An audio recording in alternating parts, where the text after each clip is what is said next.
Le commandant, représentant le commandant de la base aérienne, mesdames, messieurs, chers amis, en vos rangs, grades et qualités que je sais être nombreuses.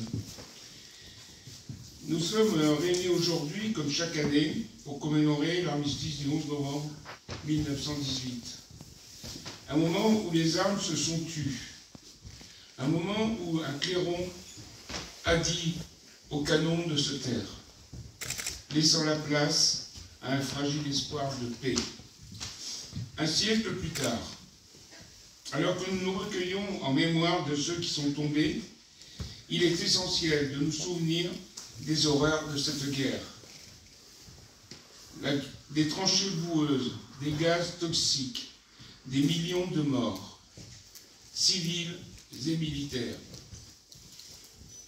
Et je rappellerai que la ville de Creil est décorée de la médaille de la Grande Guerre, la guerre 14-18, au titre d'une part de la résistance sur le pont, mais aussi pour empêcher les armées allemandes de passer, mais aussi pour toutes les victimes civiles qu'elle a connues. La Grande Guerre a laissé ses cicatrices profondes dans nos mémoires collectives. Rappelons que l'escalade du nationalisme, exacerbé par des idéologies extrémistes, a joué un rôle central dans l'éclatement de ce conflit. Comme l'a si justement souligné François Mitterrand, le nationalisme est souvent un terreau fertile pour la guerre. Les peurs et les ressentiments ont été habilement instrumentalisés, entraînant des populations entières dans un cycle de violence dont il est difficile de sortir. Nous sommes malheureusement témoins de la récurrence de ces mécanismes dans de nombreux conflits contemporains, de l'Ukraine en passant de Gaza au Liban. Dans ces conflits, comme dans tous les autres, une atrocité se répète sans cesse, une injustice criante que nous ne pouvons ignorer, le massacre de civils innocents, et en particulier le meurtre d'enfants. Chaque enfant arraché à la vie, chaque avenir brisé est une blessure ouverte sur l'humanité. Quelle que soit la raison invoquée, quel que soit le camp auquel on appartient, rien ne peut justifier de priver un être aussi vulnérable, un enfant, de son droit de vivre, de son droit à l'épanouissement et à un avenir rempli d'espoir.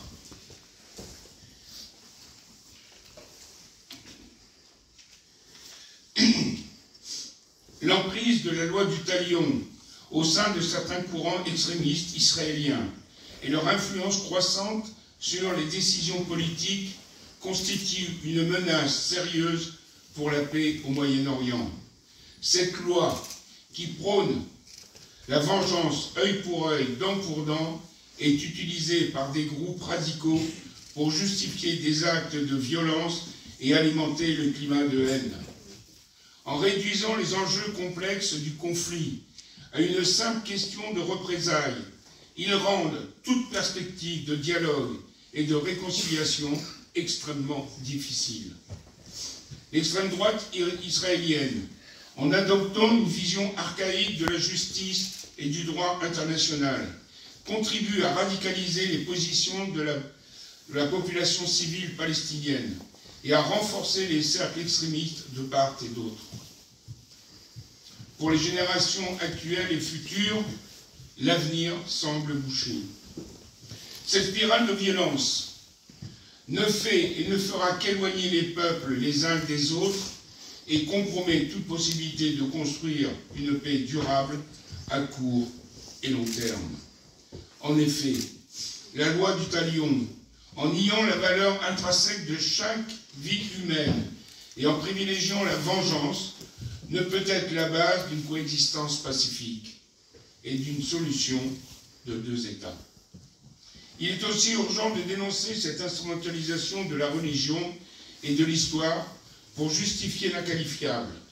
La France et la communauté internationale doivent jouer leur rôle et exercer une pression accrue sur le gouvernement israélien pour qu'il abandonne sans équivoque des discours de haine et prenne des mesures concrètes pour promouvoir la tolérance, le dialogue interreligieux et intergouvernemental.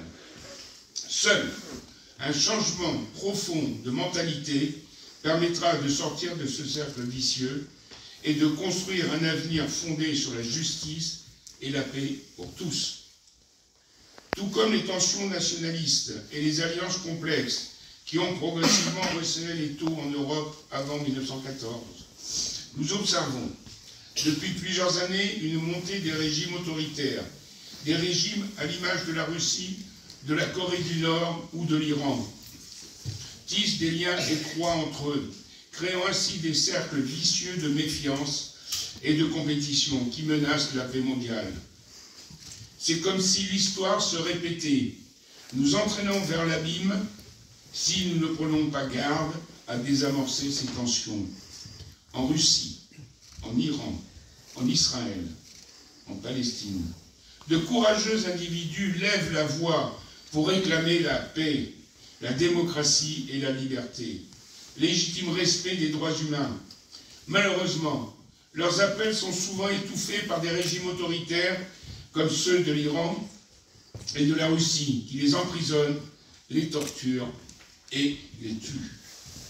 Par ailleurs, les actions agressives de la Russie, de l'Iran ou encore de la Chine, telles que les interventions militaires en Ukraine et les pressions croissantes sur Taïwan, ainsi que leur campagne de désinformation, mettent à mal l'ordre mondial.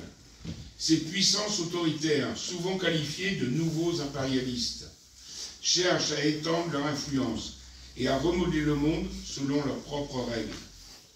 L'émergence d'une alliance de l'ombre entre ces États, renforcée par les intérêts communs et une vision du monde autoritaire, constitue une menace de paix mondiale, comme ce fut le cas en 1914.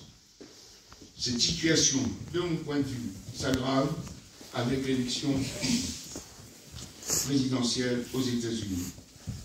La France, patrie des droits de l'homme et des libertés, a toujours défendu l'idée d'un monde de paix, où les peuples vivent en harmonie, et comme le disait Jean Jaurès, assassiné à la veille de la Première Guerre mondiale, la guerre, c'est la défaite de l'humanité.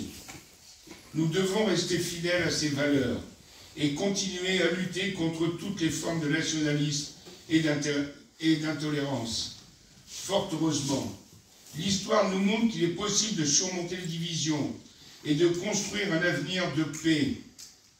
La construction européenne en est un exemple éclatant. Après 2 guerres mondiales qui ont ravagé le continent, les nations européennes ont choisi de s'unir pour bâtir un projet commun fondé sur la coopération et le dialogue.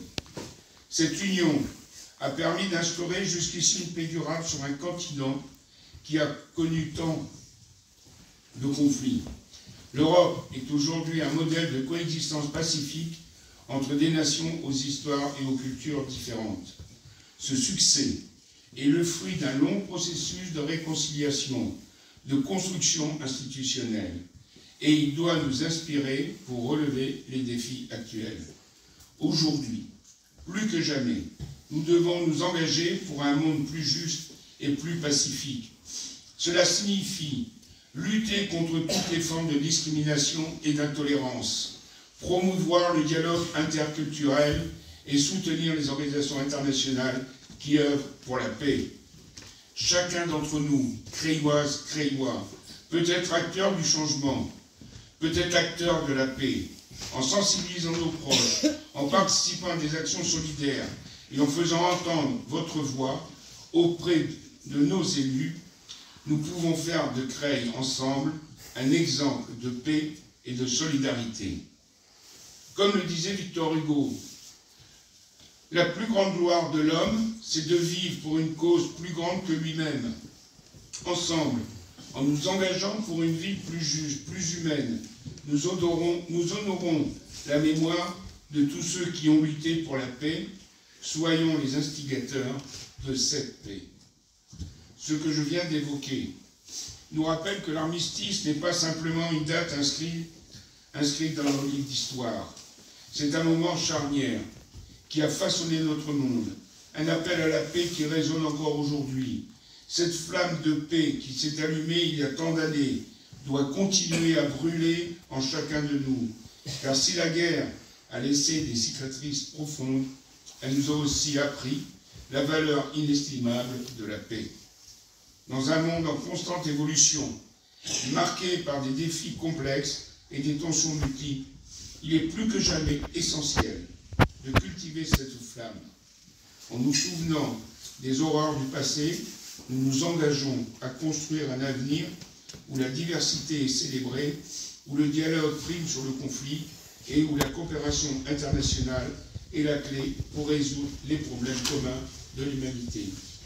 Vive CREI, vive la République, vive la France.